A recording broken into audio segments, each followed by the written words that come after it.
오늘은 예수님의 속마음을 읽자, 예수님의 속마음을 읽자 이라는 제목으로 말씀을 선고합니다. 연극이나 영화를 보면 연극은 연출자가 모든 걸 다 그 머리에 구상하고 모든 대사와 또 그 역할을 할 사람들을 다 가르쳐주고 준비를 해서 그 콘티대로 쭉 진행을 하는 걸 볼 수가 있고, 영화도 한 편을 만들기 위해서는 감독이, 또 카메라는 카메라대로, 배우는 배우대로, 또 분장사는 분장사대로 그 모든 사람들에게 다 스케줄을 정해줘서 그때그때마다 카메라를 찍고 이렇게 합니다마는, 그 시작부터 끝까지의 전체 편집은 오직 감독만 그걸 다 알고, 나중에 완성해 놓고 보면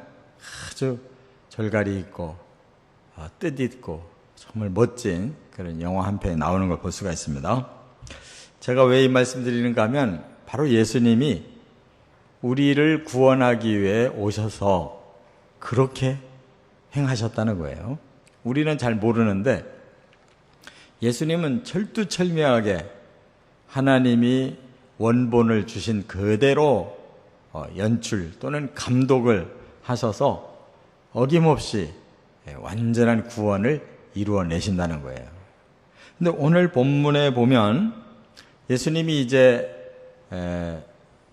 공생의 사역 1년을 남겨놓고는 좀 우리가 알기 어려운 말씀이나 행동을 하시는 걸 볼 수가 있어요. 그러나 예수님이 이상한 게 아니고, 우리가 그 예수님의 속마음을 못 읽기 때문에 이상하게 느끼는 겁니다. 예수님은 하나님께로부터 원본 대본을 받으신 그대로 철저하게 100% 만들어가고 계시는데, 그걸 알아들을 수 있는 사람, 예수님의 속마음을 읽을 수 있는 사람은 바로 그 구원의 길을 예수님이 철저히 가고 계신 것을 우리가 깨닫고, 또 우리도 기쁜 마음으로 따라갈 수가 있다는 거예요. 예수님께서 우리가 앞에서 상고한 것처럼 이제 불쌍한 마음으로 병자들을 고쳐주시고, 또 긍휼히 여기는 마음으로 먹지 못해 기진해 있는 사람들에게 오병이어의 기적도 주셨다고 그랬습니다. 그런데 그들에게는 그거보다 더 좋은 게 없잖아요. 병자에게는 병 고쳐주시고, 배고픈 자에게는 떡과 물고기를 주시면 뭐 거기가 천국 아니겠어요? 자기들이 땀 흘려 노력을 안 해도 다 먹을 거 먹고, 또 아픈 거 다 나아서서 건강해지고, 또 말씀 들으니까 뭐 천국 같은 그런 은혜가 있고, 그거보다 더 좋은 게 어디 있어요? 그런데 예수님은 갑자기 전환을 하시는 걸 볼 수가 있어요. 거기서 빠져나가시는 거예요. 제자들도 막 빨리빨리 서둘러서 너희들은 바다 저 건너편으로 돌아가라 고 말씀하는 거예요. 참으로 이해하기가 힘든 예수님의 액션을 우리가 보게 되는데, 그것은 사람들이 원하는 구원과 예수님이 주고 싶어 하시는 구원이 다르기 때문에,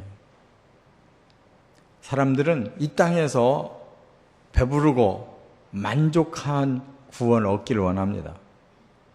그래서 많은 사람들이 예수 믿고 정말 마음이 편안해지고, 가난했던 사람이 좀 부유하게 살고, 병 걸렸던 사람이 건강하게 낫고, 신분이 천했던 사람이 예수 믿고 나서 살아갈수록 더 고귀한 삶을 살았으면, 이렇게 생각합니다. 물론 예수님이 그런 것도 주셔요. 그러나 어느 정도 가면 예수님은 그것을 끊어버리시는 거예요. 왜냐하면 우리에게 그거 주려고 오신 게 아닙니다. 상상할 수 없는 하늘나라의 구원을 주기 위해 오셨어요. 그렇기 때문에 그 땅과 육의 것을 우리가 생각하는 그런 마음으로는 예수님 마음을 읽을 수가 없다는 거예요. 예수님은 하늘과 영의 마음을 가지고 오셔서 우리에게 진정한 구원을 주고 싶어 하기 때문에 우리가 예수님의 마음을 읽으려면 하늘을 향해서, 영적인 세계를 향해서 예수님을 믿고 뒤따라야 될 줄 깨달으시기 바랍니다. 그래서 오늘 세 가지 우리가 예수님의 이 말씀이나 행위가 무슨 뜻인지를 좀 깨달아야 된다는 거예요. 첫째, 15절 상반절에 보면 사람들의 헛된 요구는 거절하셨다 하는 걸 알 수가 있어요. 15절 상반절 한번 같이 읽어보겠습니다. 그러므로 예수께서 그들이 와서 자기를 억지로 붙들어 임금으로 삼으려는 줄 아시고, 여기까지. 예수님께서 막 이렇게 사람들의 병도 고치고 오병이어 기적도 주고 막 또 말씀이 2박 3일 며칠씩 해도 너무너무 그 말씀이 은혜롭고 하니까 우리는 진짜 메시아 만났다. 저 예수님 우리의 왕으로 세우기만 하면 우리는 모든 문제가 다 해결된다. 이래서 사람들이 예수님을 왕으로 세우려고 그랬다는 거예요. 얼마나 놀라운 사건입니까? 그러니까 인기가 절정에 지금 달한 거예요. 가는 곳마다 예수님을 인산인해를 이루며 따라왔고 사람들이 이제 예수님이 우리 민족의 왕이 돼야 된다고 외치기 시작한 겁니다. 그런데 예수님은 전혀 반대로 행동하셨어요. 사라져버리셨다는 거예요. 이게 어쩐 일일까요? 우리 같으면 그렇잖아도 내가 이런 사람이다 하는 걸 좀 남들이 알아줬으면 좋겠는데 왜 그렇게 보는 눈이 없는지 사람들은 안 알아주잖아요. 내가 이런 사람인데 다 우리 마음에는 자기 자신이 굉장히 훌륭하다고 생각해요. 나 이런 것도 할 줄 알고 이런 것도 잘하는데, 그런데 남은 그렇게 보질 않아요. 그래서 항상 불만을 가지고 있어요. 실제 나보다 남이 그렇게 알아주질 않는다는 것에 대한 불만을 가지고 살아요. 그러면 예수님 같이 이렇게 예수님은 우리의 왕이 되시기에 충분하십니다 그러면 아주 기뻐하시고, 맞아, 내가 이때가 정말 나의 때다, 왕이 되셔서 그냥 마음껏 기적 일으키시고 정말 하나님이 기뻐하실 만큼 멋진 나라를 만드시면 될 텐데 왜 그렇게 안 하셨을까? 그거예요. 오늘날도 사람들은 영웅을 기다립니다. 대통령을 뽑았다. 왜 뽑았어요? 그 사람이 정치를 기가 막히게 잘하고 경제도 잘 다루고 또 사회 통합도 잘 시키고 또 종교라든지 문화라든지 여러 가지 각계각층의 그런 갈등 요소를 잘 조화롭게 해가지고 낙원 같은 나라를 만들어 달라고 대통령 뽑는 거예요. 그렇다면 예수님이 그런 그 일을 얼마든지 해낼 만한 탁월한 능력이 있다고 백성들이 인정하고 막 왕으로 추대하려고 그러면 얼마나 좋냔 말이에요. 근데 예수님이 그걸 거절하셨다는 거예요.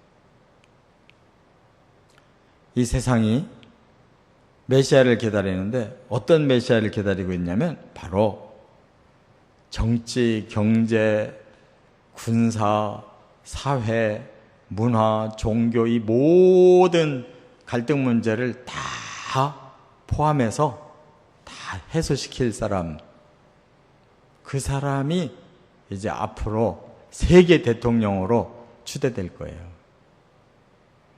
그런데 그 사람이 바로 적그리스도예요.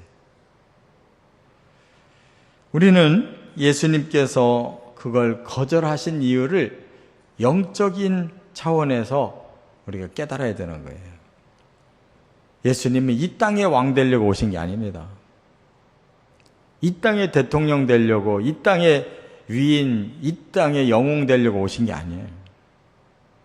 정말 예수님이 이 땅에 오신 것은 이 세상 사람들이 전부 죄인이 돼가지고 그 죄의 값을 치를 수밖에 없는 이런 형벌이 기다리고 있기 때문에 그들을 잘 먹고 잘 살게 하는 일보다 더 우선적인 건 그들의 미래가 영원한 형벌에 빠질 걸 아시고 그거 해결해 주시려고 오셨다는 거예요. 그렇기 때문에 예수님은 지금 잘 먹고 잘 사는 게 문제가 아니고 저 흉악한 죄에 대한 값이 이제 머지않아 떨어질 텐데 사람들이 그걸 모르고 여전히 방탕하고 세속에 빠져서 살고 있는 것을 예수님 불쌍히 여겨서 그래서 복음을 가르쳐주고 회개하고 하나님 앞에 죄를 사함 받도록 해주려고 오셨다는 거예요. 그런데 그런 그까지 왕 되려고 예수님이 탐하시겠냐고요. 보통 사람들은 예수님의 행위가 이해가 되지 않지만 그러나 조금만 더 들어가 보면 사람들의 영안이 눈뜨면 야, 우리가 정말 추구하고 있는 세상이 이게 신기루구나. 우리의 죄가 너무 가득하고 너무 악해서 이대로 가면 서로 불행을 만들고 마침내 공의로우신 하나님 앞에 형벌을 받을 수밖에 없구나. 이걸 깨닫는다면 예수님이 오히려 십자가에 죽으시고 예수님이 다시 3일 만에 살아나셔야 할 이유가 바로 우리 죄가달기고 우리의 저주를 풀기 위한 진정한 구원자로 오셨기 때문임을 깨달을 줄 믿습니다. 이 차원에까지 들어가지 못하는 사람들은 그냥 종교인일 뿐이에요. 정말 우리를 창조하신 하나님, 이 역사를 주관하시는 하나님, 이 종말에 공의롭게 판단하시는 그 하나님을 모르는 사람들이에요. 여전히 이 땅의 것에 취해 있고 사람이 주체가 되려고 하고 악한 사탄은 보지 못하고 속고 있는 이런 어리석은 삶을 사는 자들이다. 그 말이에요. 두 번째, 15절 하반절에 보면 산으로 피하여 기도하셨다 그랬어요. 오히려 예수님은 혼자 따로 산속에 들어가셔서 기도하고 계셨다는 거예요. 여기 15절 하반절 한번 밑에 안 읽은 부분 다 같이 다시 혼자 산으로 떠나 가시니라. 다시라는 말은 이전에도 산에 혼자서 계신 적이 있었는데 다시 또 산에 혼자 들어가셨다 그 말이에요. 예수님이 산을 좋아하셨습니다. 왜 그랬을까요? 사람들을 안 만나기 위해서, 오히려 하나님만 만나기 위해서 산으로 들어가신 거예요. 그래서 그들의 그러한 기운을 알고 예수님은 빨리 사람들을 해산시켜라. 그리고 제자들 보고도 너희들 빨리 배 타고 건너편 벳세다로 가라. 이렇게 군중도 흩어버리고 제자들도 얼른 반대편 벳세다로 배 타고 가라고 명령을 하시고는 예수님은 싹 산으로 사라지셨어요. 왜 그러셨을까? 사람들 앞에 기적을 일으키시고 사람들의 필요를 채워주시고 온통 사람들이 기뻐할 일만 하시던 예수님이 왜 갑자기 이렇게 모든 걸 중단하고 산으로 들어가셨을까? 중되려고 가셨나? 예수님의 목적이 뭔가를 우리가 잘 깨달아야 돼요. 예수님은 자기를 하나님 앞에 철저히 복종시키기 위해 산으로 들어가신 거예요. 왜냐하면 사람들과 함께 있으면 예수님은 영웅이 되어가고 세상의 왕이 되어가고 이제 예수님이 오신 목적과는 정반대의 그런 길을 가게 되는 거예요. 근데 하나님이 예수님을 보내신 것은 그게 아니고 십자가를 앞으로 지라고 반드시 사람들의 죄값을 대신 짊어지고 죽으라고 보내주셨는데 그 정반대의 길을 가기가 쉬운 게 아니잖아요. 예수님도 붙잡히시기 바로 직전 할 수만 있으면 이 잔이 내게서 지나가게 해달라고 하셨잖아요. 예수님도 사람의 성정을 그대로 품고 계셨기에 고민해서 죽게 되었다라고 말씀하면서 무릎 사이에다가 머리를 박고 땅에 깊이 쑤서 박듯이 그렇게 고민스럽게 기도하신 것은 바로 예수님도 사람의 성정을 그대로 지니고 있었기 때문에 그래서 예수님은 그걸 이기기 위해서 하나님을 만나러 산속으로 들어가셨다 그 말이에요.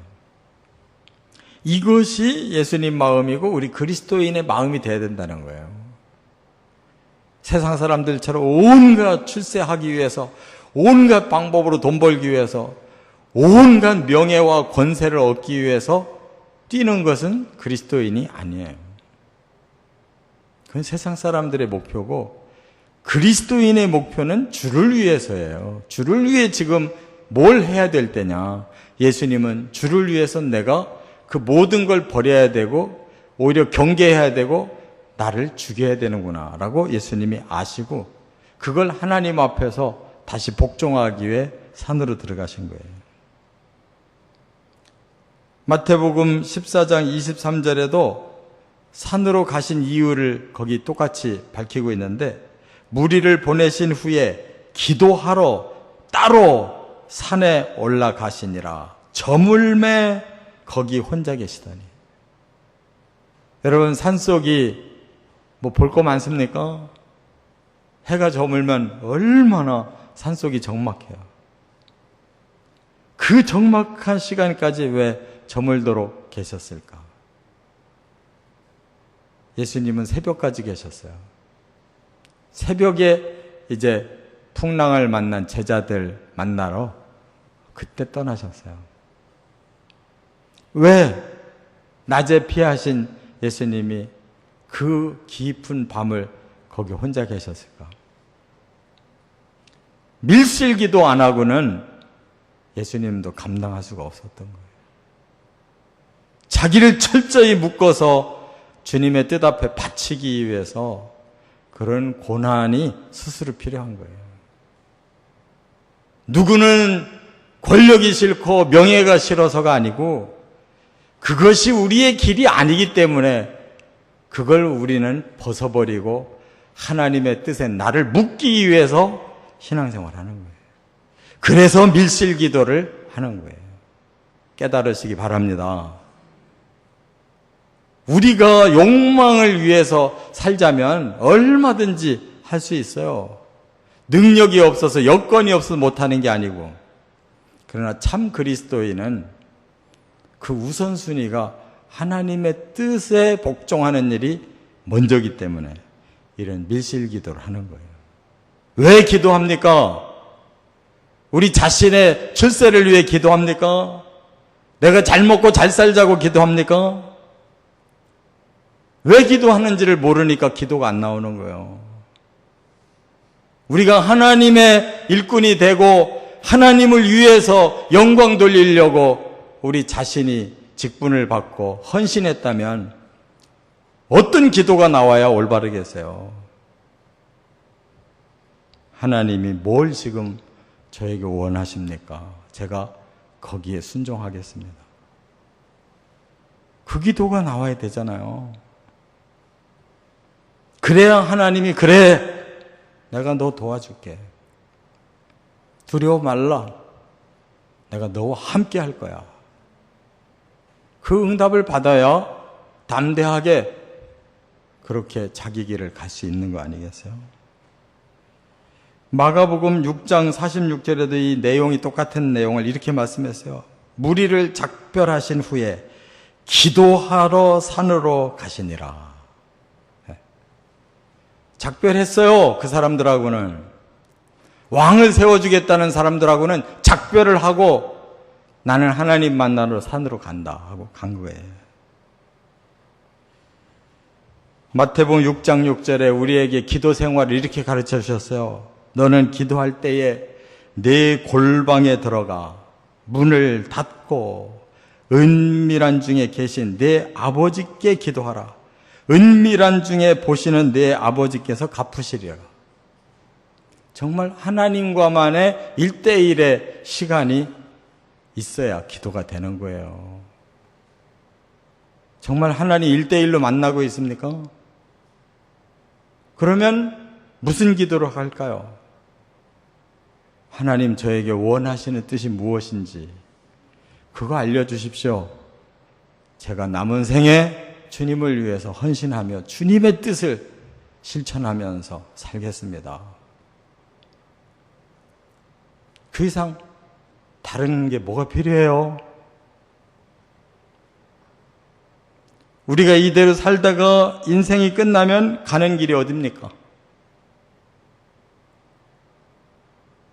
현충사를 가는 게 영광입니까? 천국을 가는 게 영광입니까? 도대체 우리가 이 땅에 몇 년을 더 살 것이며 어떤 이름이 남겨지길 원합니까? 밀실의 기도가 살아있으면 반드시 하나님 뜻을 찾고 순종하게 돼 있어요.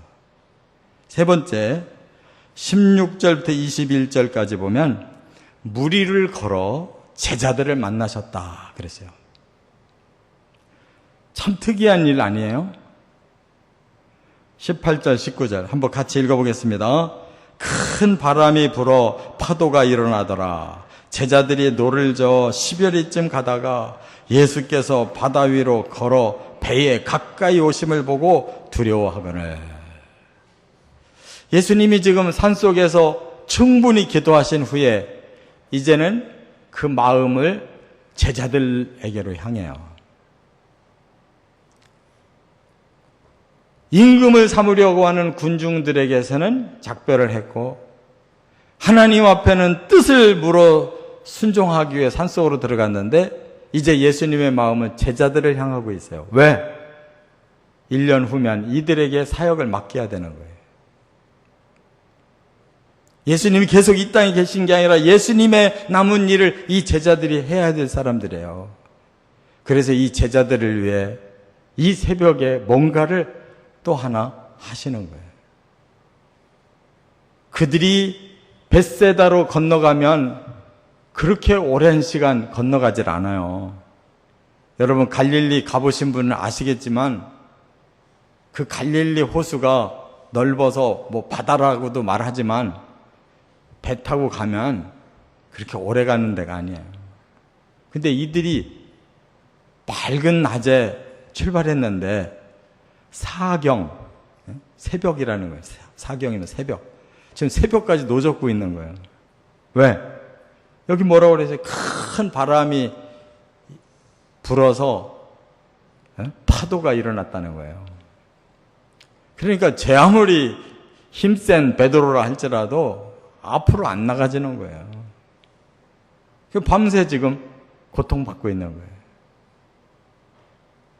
바로 그 시간이 제자들을 위해서 예수님이 할 수 있는 시간이 뭐를? 바로 자신이 메시아인 것을 보여주시는 시간이에요.